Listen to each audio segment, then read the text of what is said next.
Padre nuestro que esté en el cielo, Señor, muchas gracias, porque usted ha tenido misericordia de nosotros y su mano nos ha ayudado hasta aquí. En todos los problemas y dificultades, usted ha estado allí para darnos la salida. Pero como siempre los sábados los hermanos levantan la mano, cada uno le indica con esa mano que levantó la necesidad que tiene, la petición que hay en su corazón. Le ruego usted le sea propicio, le ruego usted le ayude a cada uno. Que todos, oh Señor, puedan ver esa mano poderosa obrando en sus vidas. Padre, le pido por aquellos hermanos de la Iglesia del Aire que también levantaron la mano y que le ruegan que usted se manifieste.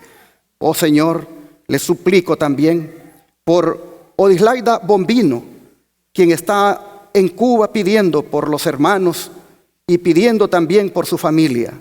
Te ruego, Señor, que esta petición de mi hermana Odislaida Bombino pueda llegar al trono de tu gracia y su familia pueda ser auxiliada, y también los hermanos adventistas en Cuba.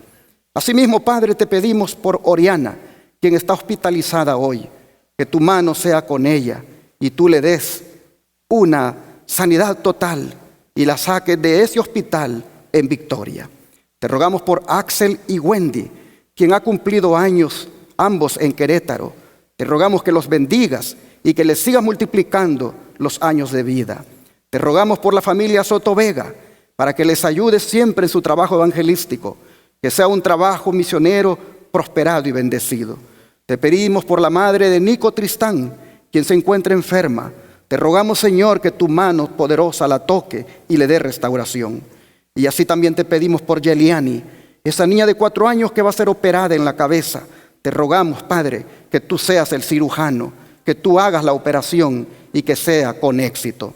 Así, Señor, te doy gracias por la iglesia, tanto la aquí presente como la del aire, que se unieron conmigo en la oración que les pedía por mi caso.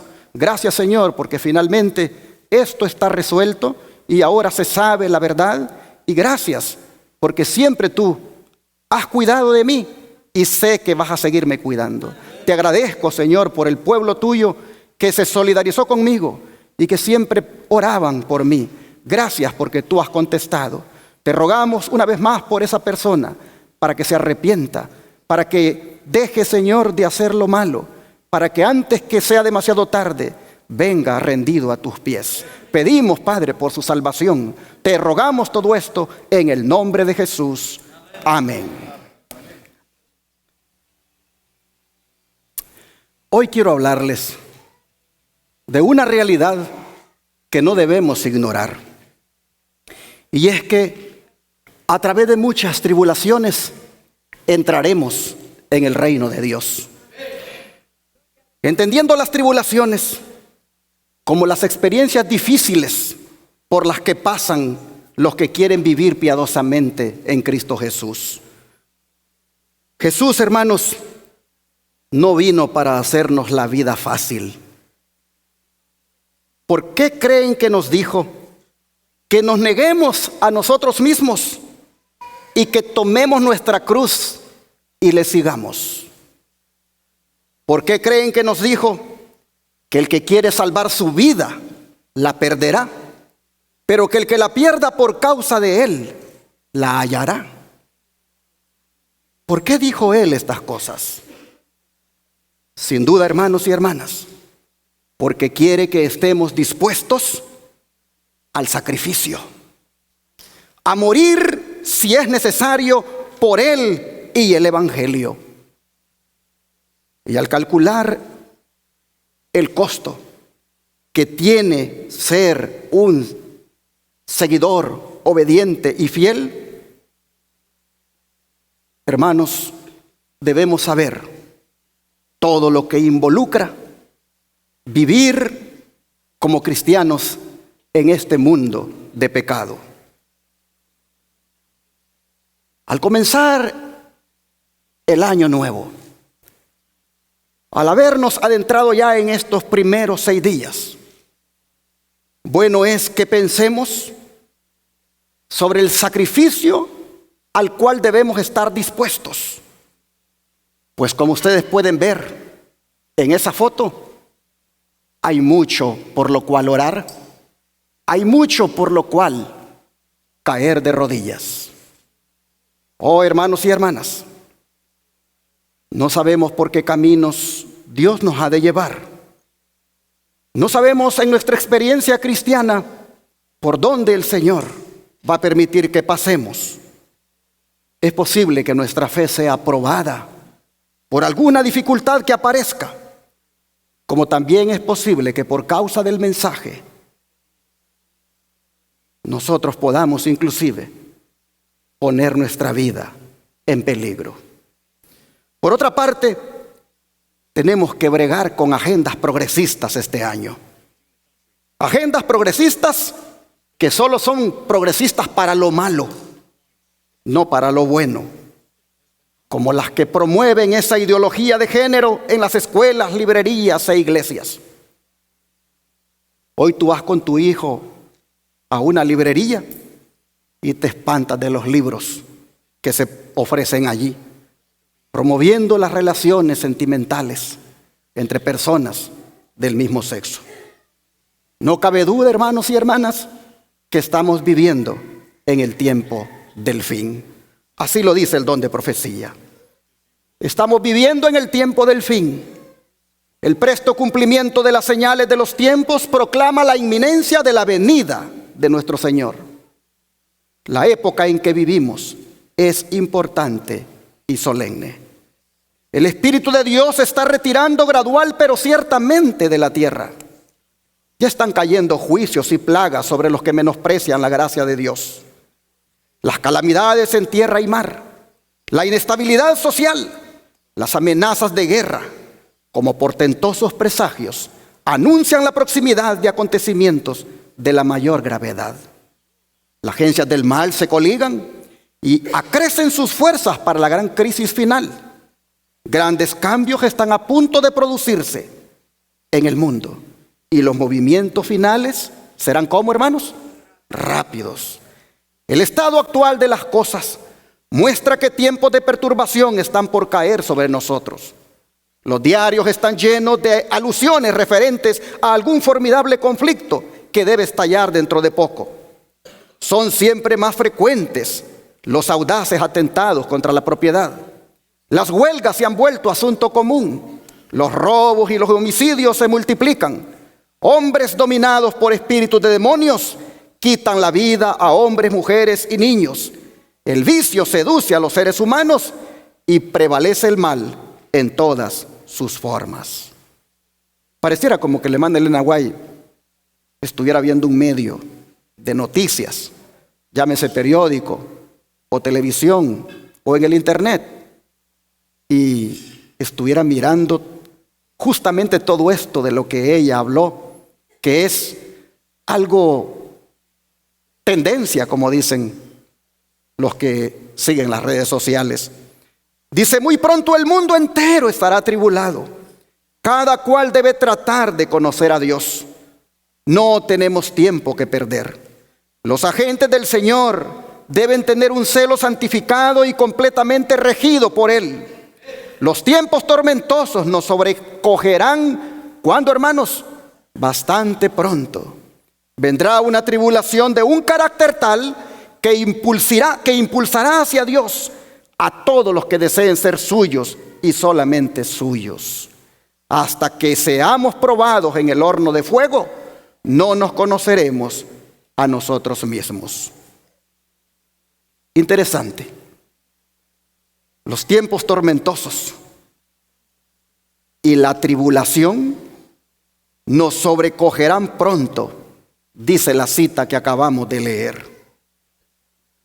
Así que, hermanos y hermanas, solo si encaramos las cosas como Jesús lo demanda, podremos soportar. Por eso Jesús nos advierte en Mateo 24, versículo 9, lo siguiente. Mateo 24, versículo 9.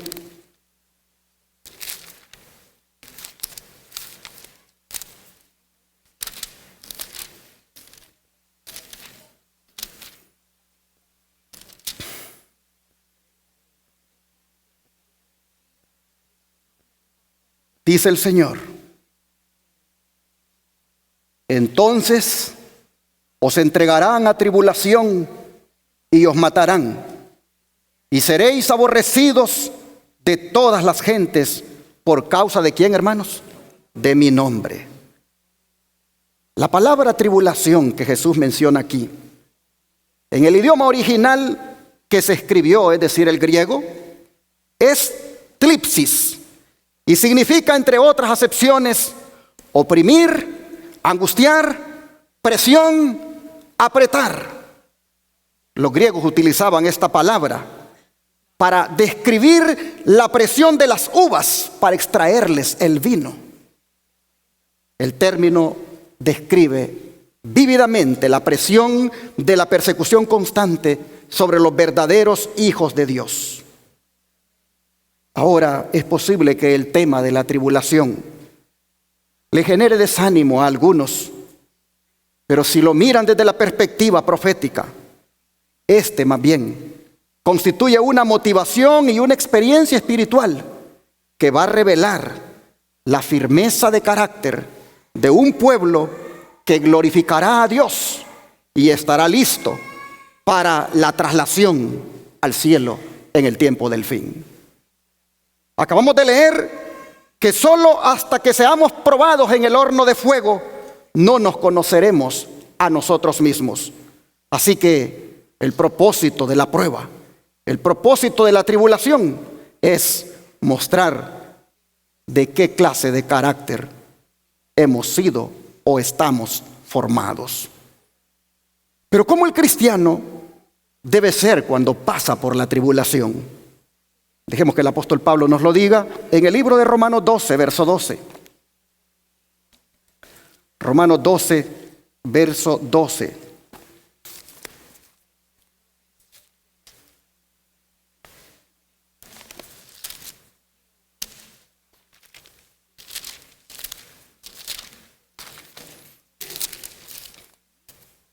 Dice la Escritura: gozosos en la esperanza, sufridos en la tribulación, constantes ¿en qué cosa? En la oración. Miren ustedes, la palabra exacta que Pablo usó para sufridos es en el griego upomenontes, y esa equivale a algo parecido a pacientes, resistentes o aún mejor, resilientes. Este término, hermanos, es un préstamo del lenguaje de la metalurgia que describe la cualidad de ciertos objetos metálicos de no partirse ante la presión, como el hierro, por ejemplo, ni que se queden allí doblegados como el plomo, sino de volver a la posición original en cuanto cesa la presión, como el resorte, que una vez cesa la presión, vuelve a su posición original. Pablo nos está diciendo aquí que en medio de la dificultad debemos de asumir una postura de aguante y de resistencia. Y él lo dice con propiedad, pues vean cómo a lo largo de su ministerio él fue sometido a una persecución constante, en un ejemplo nada más del que quiero compartirles, el que se encuentra en Hechos 14, versículos 8 al 22. Hechos 14, versículos 8 al 22.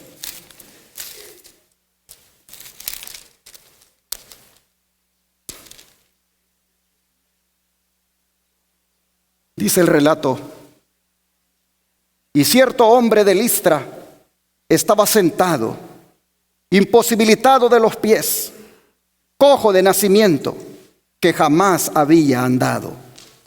Este oyó hablar a Pablo, el cual fijando en él sus ojos y viendo que tenía fe para ser sanado, dijo a gran voz: levántate derecho sobre tus pies. Y él saltó y anduvo.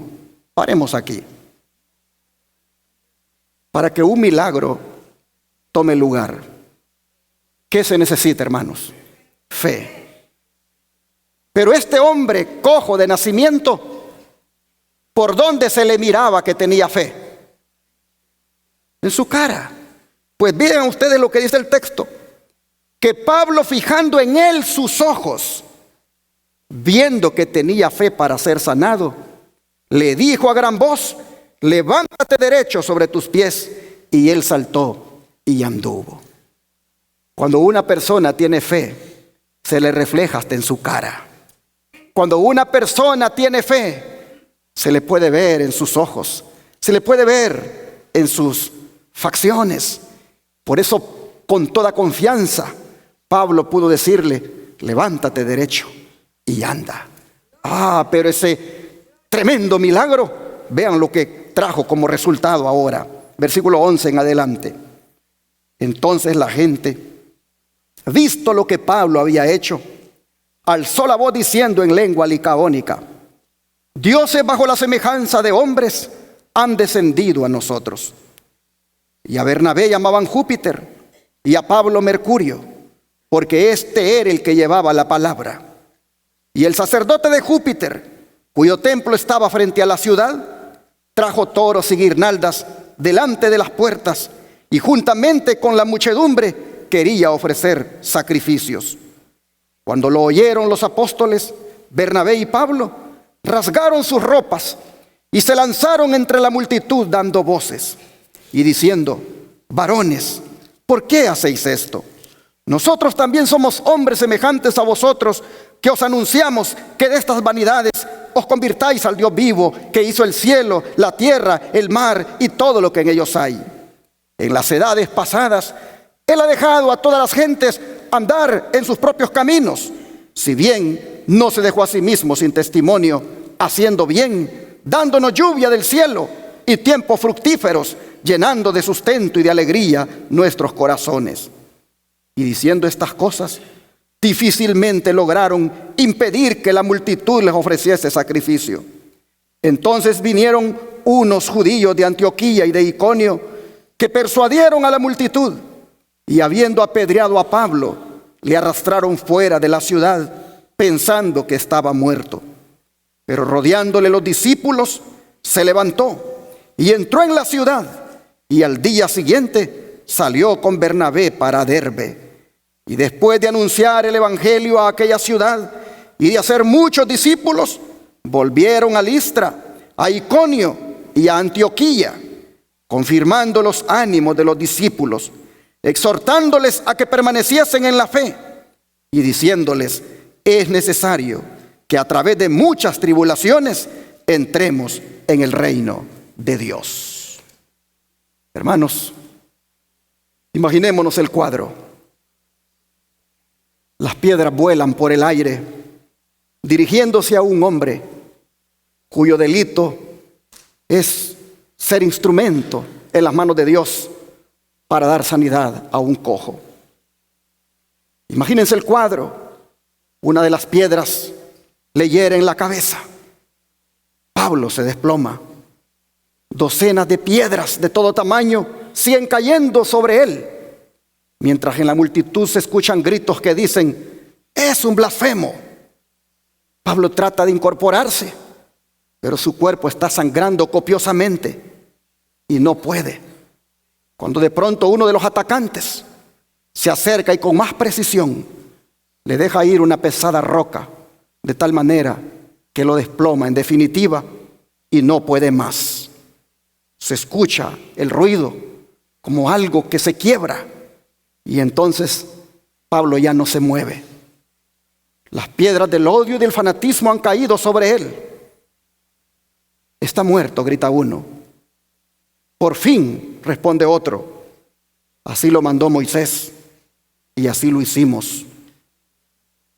Y con esos rostros que tienen una sonrisa maligna, dicen: hemos vencido, hemos triunfado. Lo más triste es que los que están diciendo eso son judíos. Son hermanos de la iglesia a la cual Pablo iba antes. Ellos son los que, unidos con los paganos, han venido para hacer esta grande maldad de darle muerte a Pablo a pedradas. Entonces se acerca el otro grupo. Estos están llorando. Estos tienen temor y tocan el cuerpo de Pablo. Pablo ya no respira. Y todos dicen, está muerto. Nadie podía sobrevivir a una cosa como esa.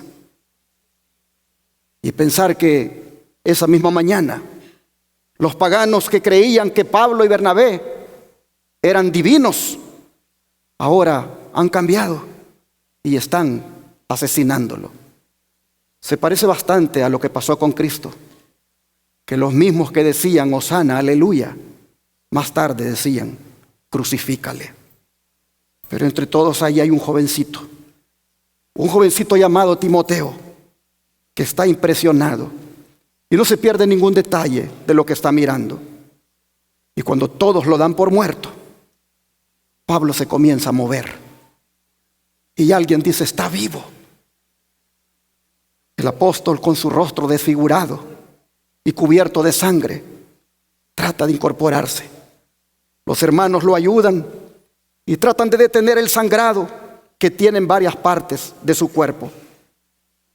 Y se sorprenden cuando Pablo les dice, volvamos a la ciudad. No, a la ciudad no, dice alguien, pero no hay otro lugar a donde ir.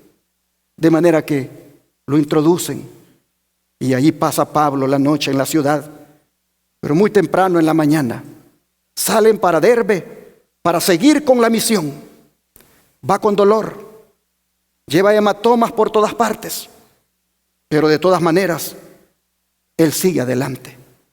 Sus ojos están hinchados, tiene heridas cortantes, tiene raspaduras en su cuerpo. El viaje está siendo incómodo, le duelen los huesos. Pero Bernabé le hace una pregunta. Hermano, ¿por qué usted no está desanimado después de haber sido tratado tan mal? Y Pablo le responde, si sufrimos, también reinaremos con él. Y así, hermanos y hermanas, Pablo sigue con la misión. Pero lo más sorprendente es que con el tiempo él diga, volvamos a los lugares donde estuve predicando. Y así, hermanos, vuelve a Listra, al lugar donde fue rechazado, al mismo lugar donde fue atribulado. Les aseguro que ustedes y yo no volveríamos a un lugar así. De manera que Listra viene a ser un símbolo del lugar de rechazo, de la incomprensión y del sufrimiento. Todos aquí tenemos alguna Listra en nuestra historia, en nuestras vidas. Algunos posiblemente han tenido varias Listras, en el sentido de que les han dejado también, tal vez no físicamente muertos, pero sí emocionalmente. A lo mejor fue alguna relación personal, algún proyecto, alguna ilusión de que todo saldría bien, pero algo sucedió y de repente todo quedó destruido. Y es posible que no querramos volver a empezar, ni mucho menos recordar. Pero Pablo nos dice que a pesar de todo, uno debe volver a empezar. Pablo vuelve a Listra. Oh, hermanos y hermanas, él sabe que vale la pena regresar allí. Pues ahí está el joven que miró cuando él estaba sangrando, el joven que miró cuando todos lo daban por muerto. Allí estaba Timoteo y debía prepararlo para la milicia, para que se convirtiera en un buen soldado de Jesucristo. Así que valía la pena pasar por Listra otra vez. Y vean cómo Pablo posteriormente le hablaba a Timoteo. Vamos a la carta de Timoteo, la primera carta, el capítulo 1, verso 18.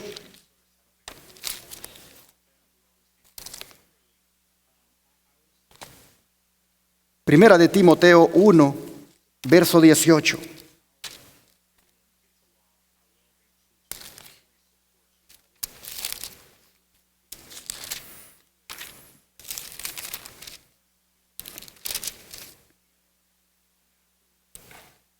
Este mandamiento, hijo Timoteo, te encargo para que conforme a las profecías que se hicieron antes en cuanto a ti, milites por ellas la buena milicia. Aquí, hermanos y hermanas, está el resultado de haber vuelto a Listra. Aquí está el resultado de haber regresado al lugar del rechazo, al lugar del sufrimiento, al lugar del castigo injusto. Aquí está el resultado. Timoteo ahora es un soldado. Y Pablo le está escribiendo y le dice que él debe militar la buena milicia. Pero ¿cómo él debía militar esta buena milicia, que no es otra cosa que la batalla contra el pecado? ¿Cómo debía él militarla? Vamos a la segunda carta de Timoteo ahora, en el capítulo 2. Segunda Timoteo 2, versículos 3 y 4. Tú pues sufre penalidades como buen soldado de Jesucristo. Ninguno que milita se enreda en los negocios de la vida a fin de agradar a aquel que lo tomó por soldado. Como ven, hermanos, es sufriendo penalidades antes que enredarse en las cosas de este mundo y más bien enfocarse en agradar a Jesucristo, como se debe pelear la buena milicia, como se debe pelear la buena batalla. Ahora vean los versículos 8 al 12, aquí más abajito. Acuérdate de Jesucristo, le dice, del linaje de David, resucitado de los muertos conforme a mi evangelio, en el cual sufro penalidades, hasta prisiones a modo de malhechor, mas la palabra de Dios no está presa. Por tanto, todo lo soporto por amor de los escogidos, para que ellos también obtengan la salvación que es en Cristo Jesús con gloria eterna. Palabra fiel es esta: si somos muertos con Él, también viviremos con Él. Si sufrimos, también reinaremos con Él. Si le negáremos, Él también nos negará. Hermanos, el apóstol estaba convencido de que el sufrimiento finalmente traerá una recompensa, y es que reinaremos con Cristo. Por eso dice aquel himno que cantamos: si sufrimos aquí, ¿qué cosa? Reinaremos allí. Aquí Pablo, si ustedes se fijan, pone de ejemplo a Jesús, como también se pone a sí mismo de los sufrimientos que se padecen por hacerlo recto delante de Dios. Pero luego agrega en el capítulo 3, versículo 10 al 12, de aquí mismo de 2 Timoteo, lo siguiente: pero tú has seguido mi doctrina, conducta, propósito, fe, longanimidad, amor, paciencia, persecuciones, padecimientos, como los que me sobrevinieron en Antioquía, en Iconio y en Listra. Persecuciones que he sufrido, y de todas me ha librado el Señor. Y también todos los que quieren vivir piadosamente en Cristo Jesús, ¿qué va a pasar, hermanos? Padecerán persecución. Como vemos, Pablo está convencido de que los hijos de Dios no transitan por un camino fácil, pues dice que todos los que quieran vivir piadosamente en Cristo Jesús padecerán persecución.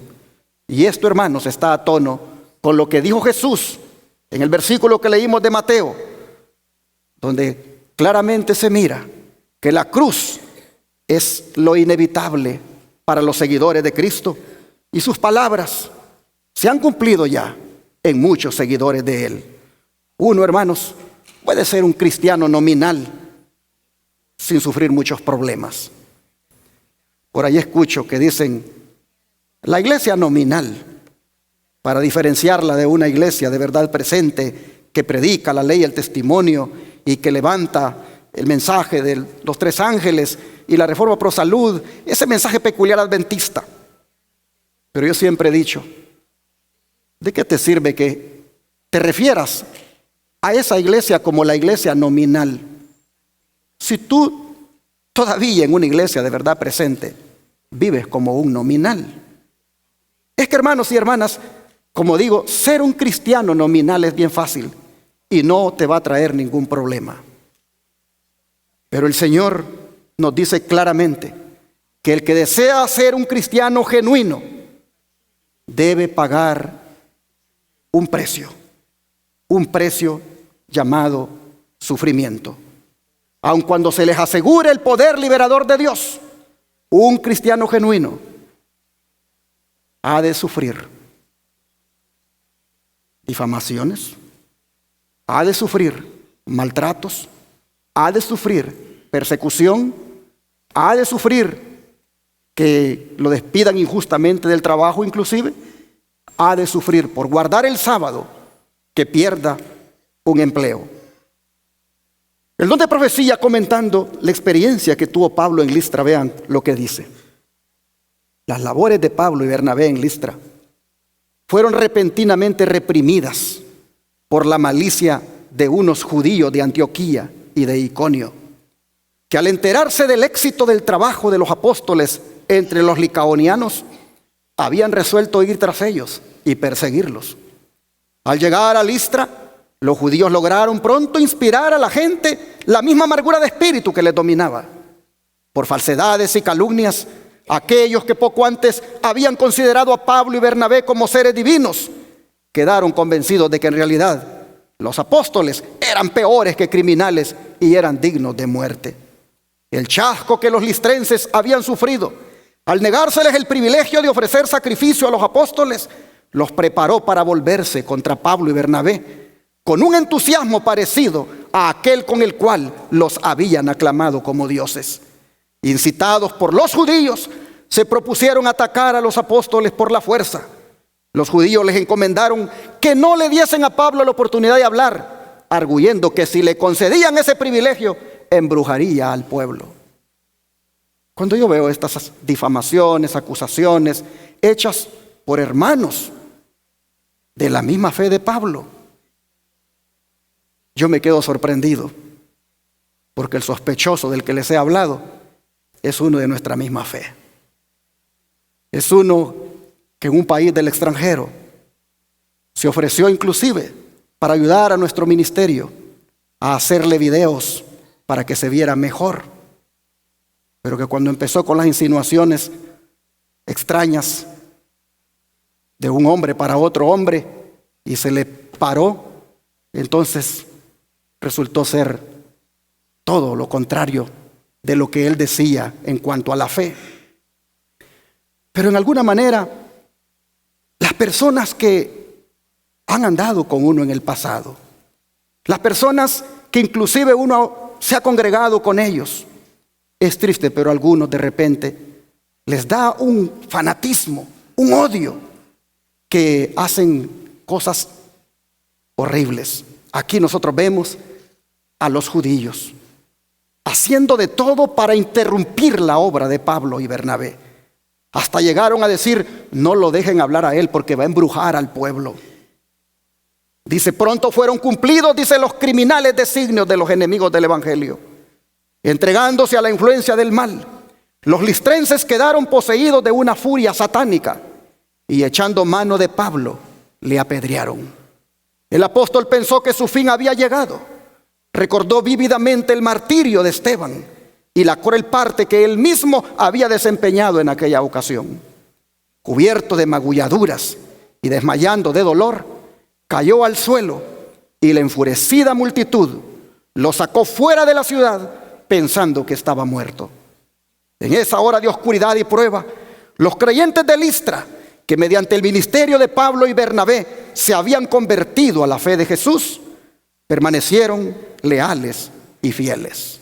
Es decir, con lo que miraron, ellos más bien se afirmaron más en la verdad.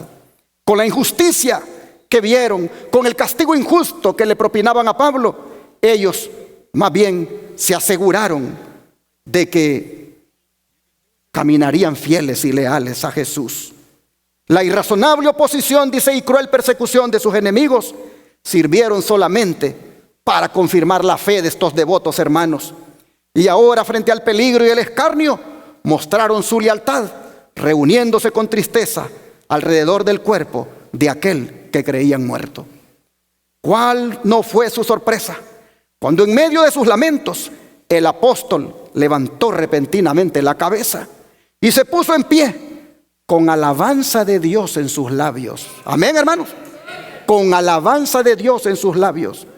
Esta inesperada restauración del siervo de Dios fue considerada por los creyentes como un milagro del poder divino y pareció poner el sello del cielo sobre su cambio de creencia. Es decir, confirmaron que ahora estaban en la verdad y que daban gracias a Dios por haber salido de la apostasía.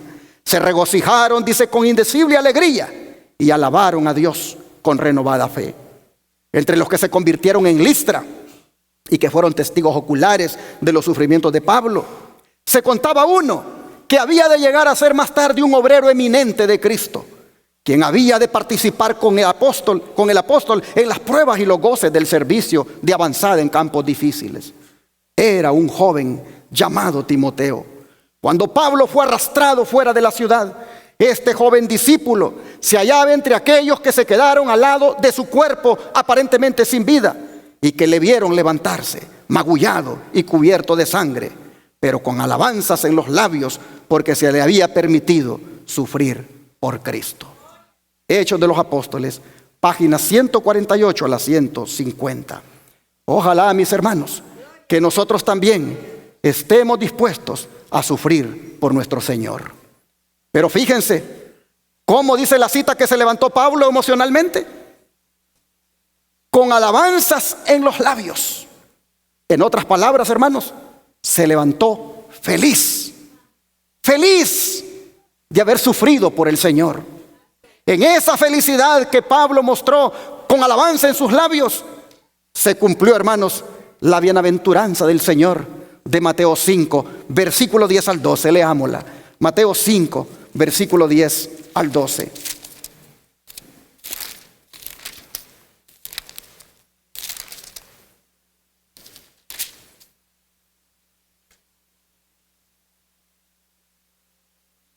Bienaventurados los que padecen persecución por causa de la justicia, porque de ellos es, ¿qué cosa? El reino de los cielos.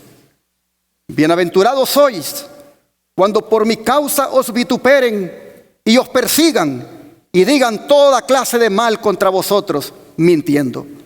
Gozaos y alegraos, porque vuestro galardón es grande en los cielos, porque así persiguieron a los profetas que fueron antes de vosotros.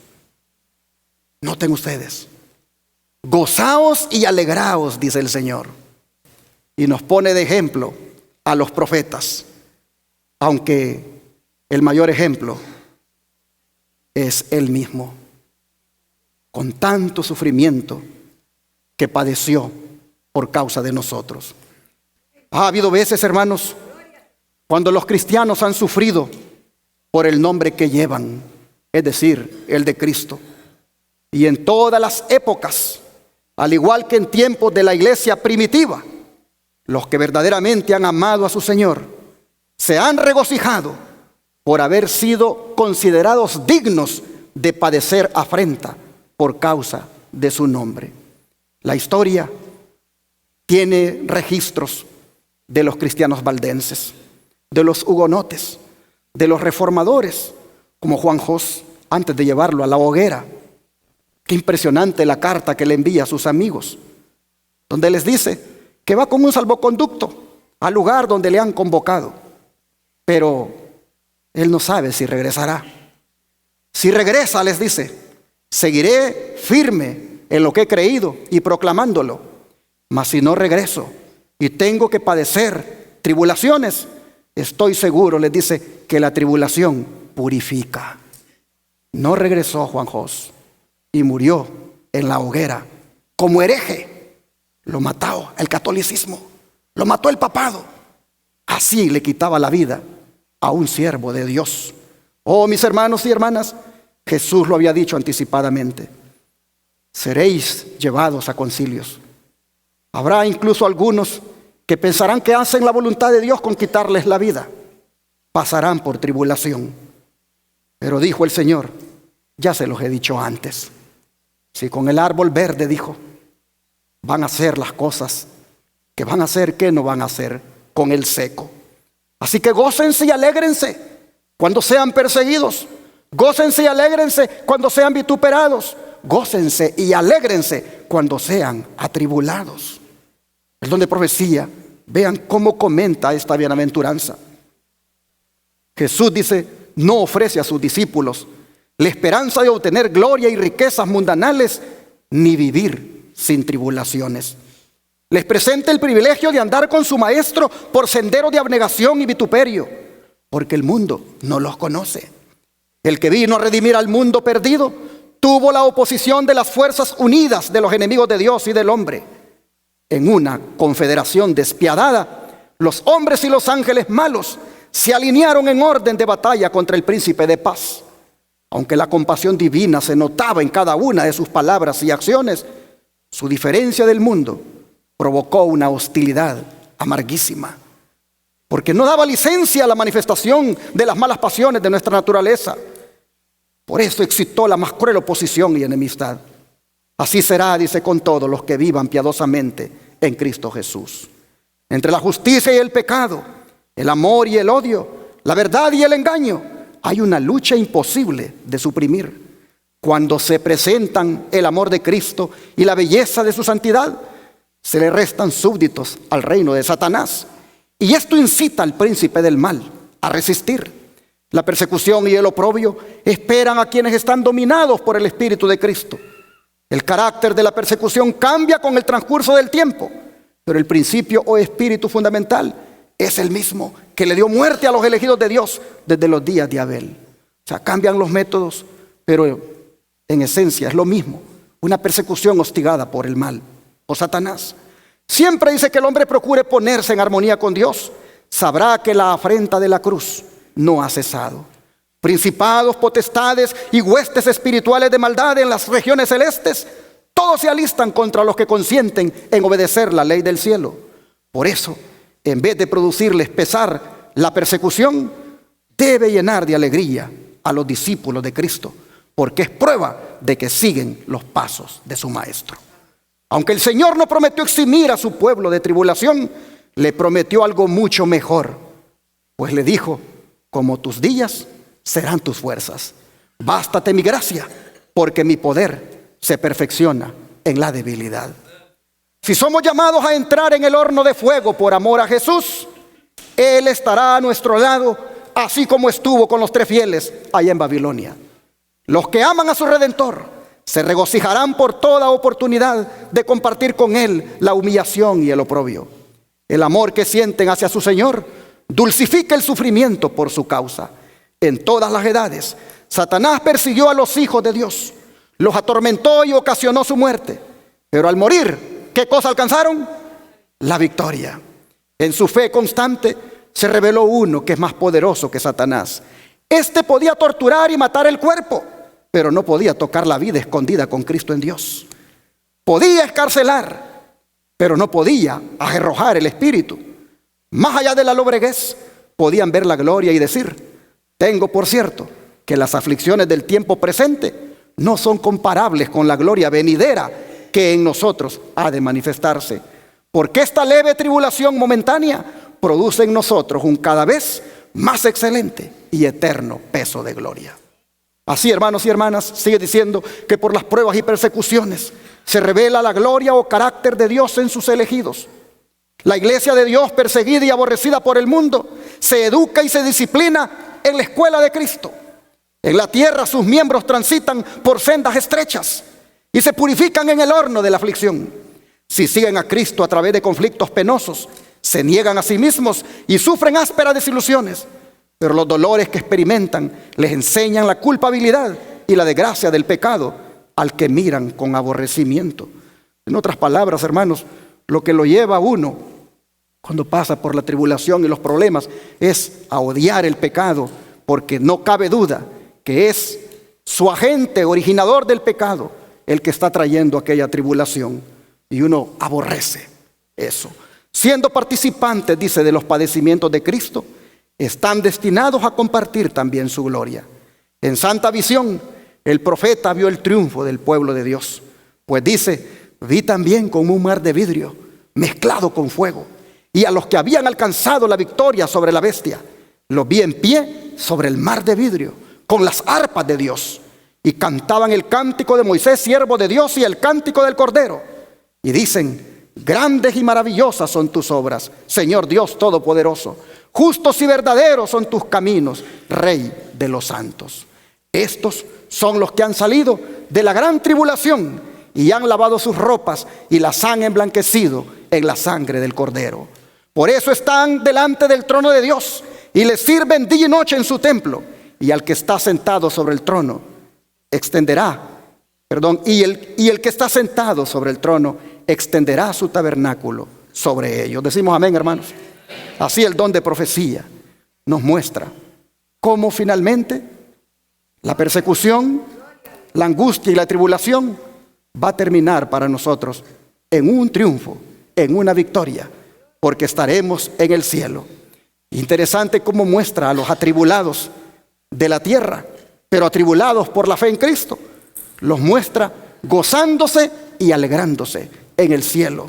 Sí, porque también en medio de las pruebas y las aflicciones en la tierra, ellos supieron que había que gozarse y alegrarse.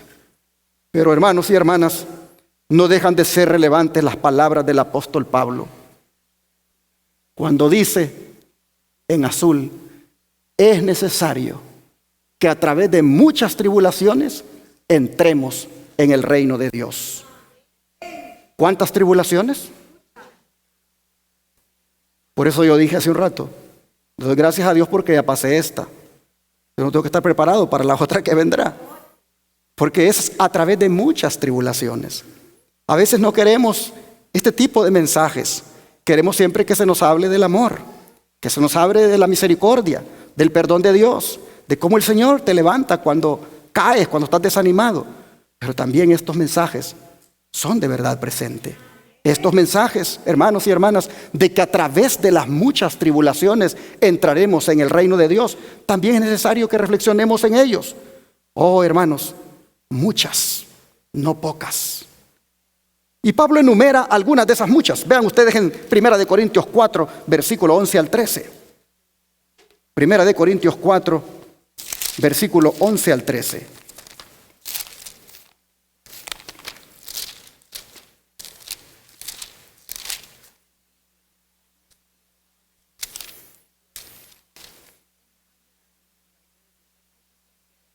Dice el apóstol, hasta esta hora padecemos hambre, tenemos sed, estamos desnudos, somos abofeteados y no tenemos morada fija.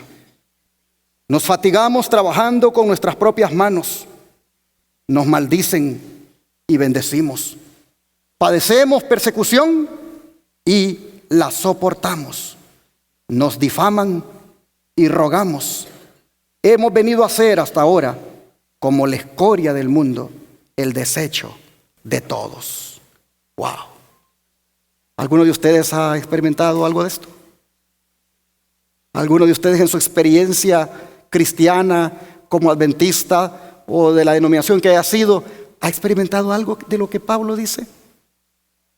Ninguno de nosotros, hermanos, ha sufrido por causa del evangelio, como este siervo nos lo enumera aquí. Pero a través de todo esto que él enumera, él aprendió una cosa. Y lo que aprendió está en Romanos capítulo 8, versículo 35 al 39. Romanos capítulo 8, versículos 35 al 39.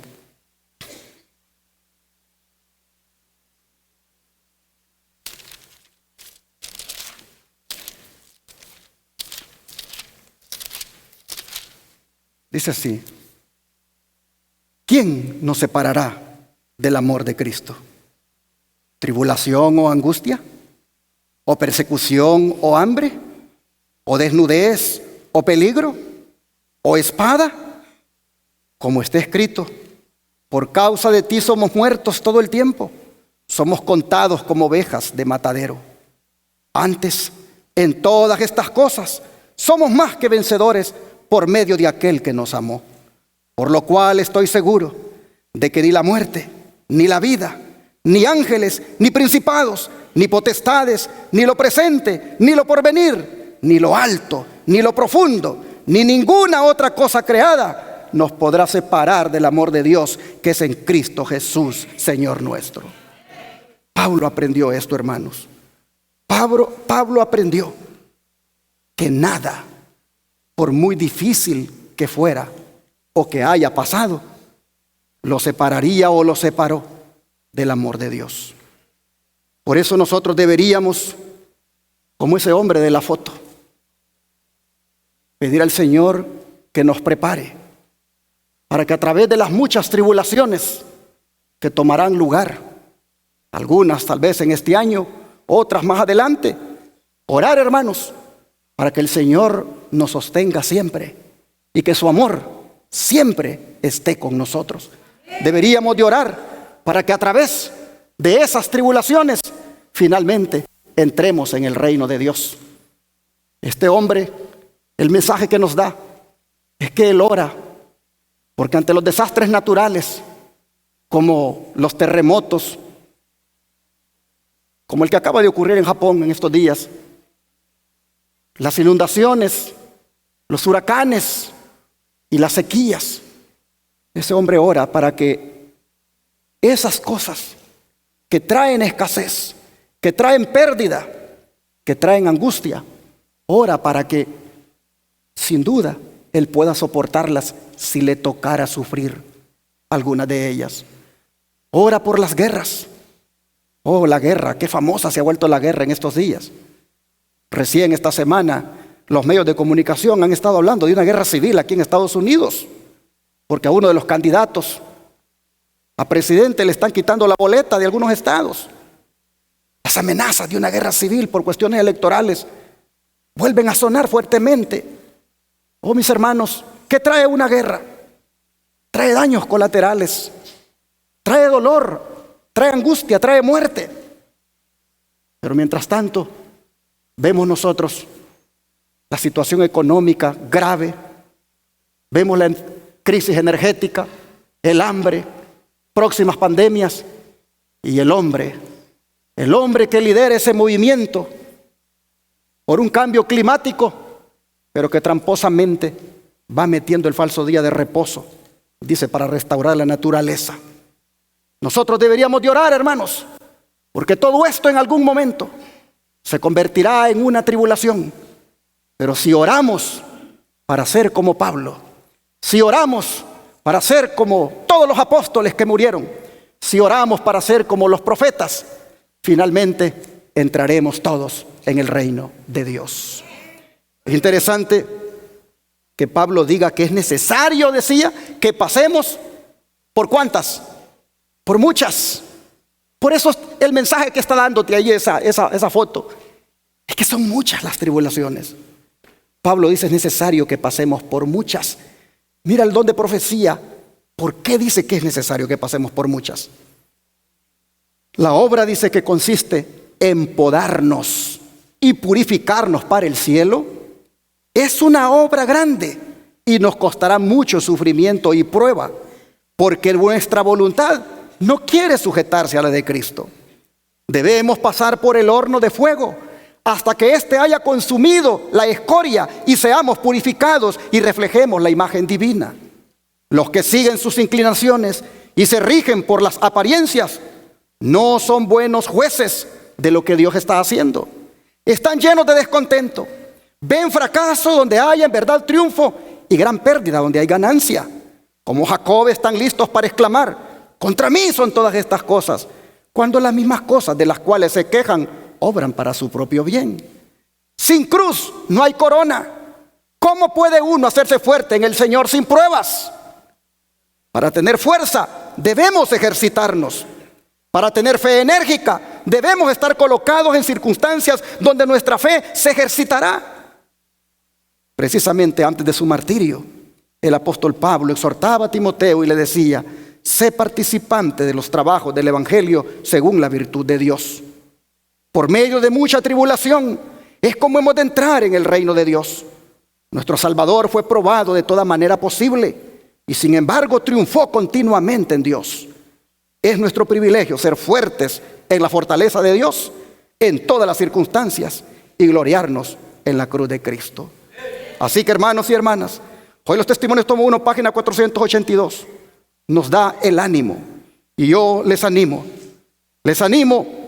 a que seamos valientes para que podamos entrar en el reino de Dios. Todos queremos ir al cielo, ¿no es cierto? Sí, pero tenemos que hacerlo a través de esos caminos. Pablo dice, es necesario que lleguemos al reino de Dios a través de muchas tribulaciones. Pero cuando estemos en el mar de vidrio, hermanos, con esas arpas que Dios nos dará, en la primera hora del gozo habremos olvidado todas las angustias y tribulaciones. Entonces estaremos allí gozosos por siempre. De manera que déjenme terminar con 2 versículos este mensaje. Y uno es el que se encuentra en Job 5, verso 19. Job capítulo 5, verso 19.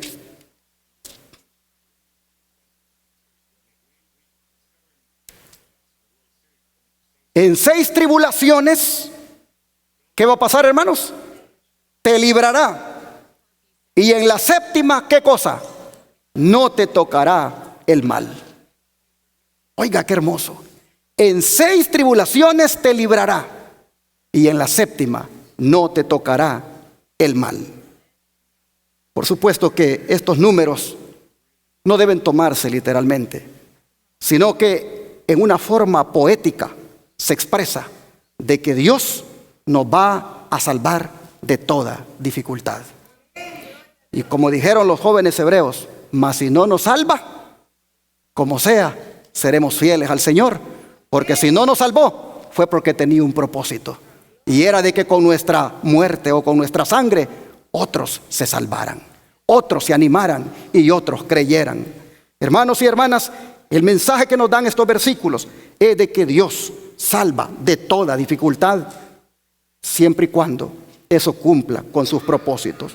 Se promete aquí que cuantas veces sobrevengan las aflicciones, otras tantas liberaciones también tendrán lugar. El número 7 simboliza aquí, como siempre, totalidad y perfección. Por eso, consolémonos con las palabras del Salmo 46, versículos 1 al 3. Salmo 46, versos 1 al 3. Salmo 46, versos 1 al 3.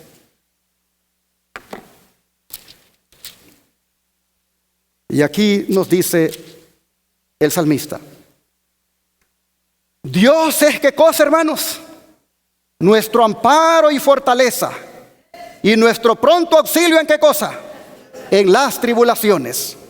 Por tanto, no temeremos, aunque la tierra sea removida, y se traspasen los montes al corazón del mar, aunque bramen y se turben sus aguas, y tiemblen los montes a causa de su braveza.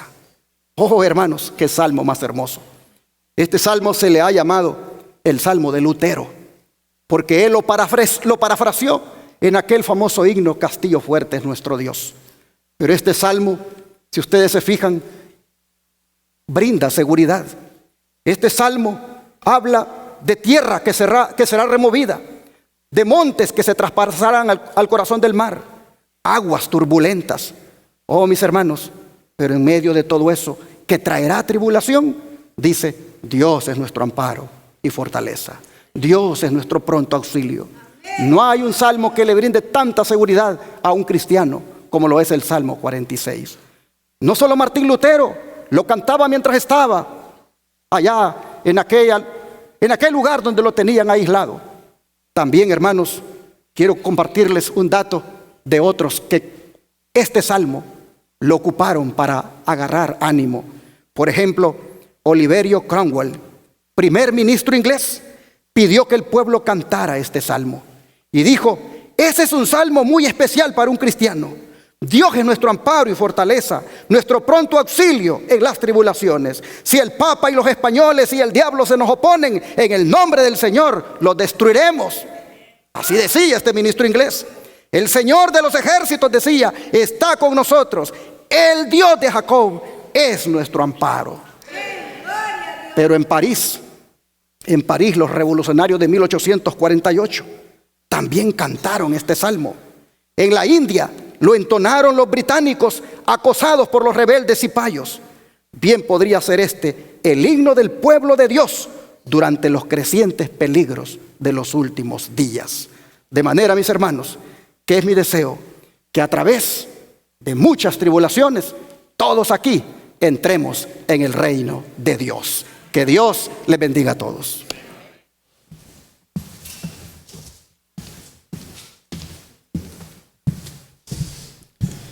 Puestos de pie, hermanos, entonaremos el himno 314.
Su inmenso amor, su gran bondad, feliz con Cristo reinaré por toda la eternidad.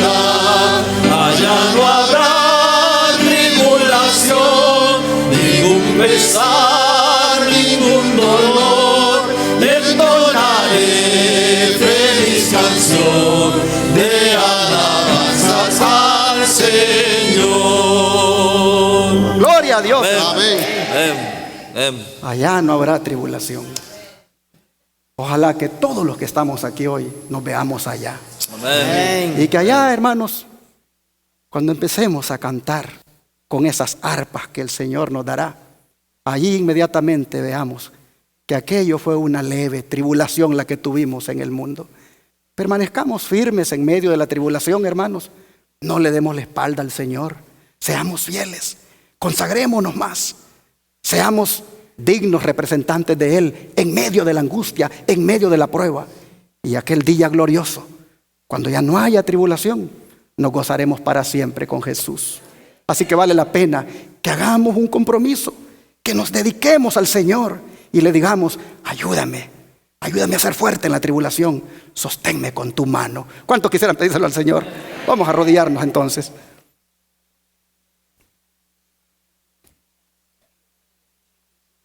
Oh Padre, así al principio de este año, nosotros ponemos en perspectiva lo que podría suceder en este año 2024. Y ya de antemano, Señor, tú con este mensaje nos dices cuál debe ser la actitud, cómo debemos enfrentar todo lo que pueda venir en contra de nosotros como hijos tuyos. Señor, te rogamos que cada uno acá haga de ti su amigo, Te ruego, Señor, que cada uno acá haga de ti su abogado. Que cada uno aquí haga de ti su compañero. De tal manera que nunca ande solo en la tribulación. No sabemos, Señor, por dónde va a llegar. Si va a llegar por la familia, si va a llegar por el trabajo, si va a llegar por la fe que profesamos, si va a llegar, no sé, Señor, a lo mejor hasta por medio de una enfermedad. No sabemos cuál sea. Solo sabemos que tú no vas a echar piedras inútiles a tu hornillo, sino que vas a echar piedras preciosas y que de allí saldremos purificados como el oro. Te rogamos que nos ayudes a perseverar, a permanecer fieles, a no darte la espalda. Que nos ayude, Señor, a profundizar más nuestra relación contigo. Oh, Señor, que todos los que estamos aquí, aquel día glorioso cuando ya no haya tribulación, estemos ahí contentos, alabando tu nombre. Te lo pedimos en el nombre de Jesús. Amén.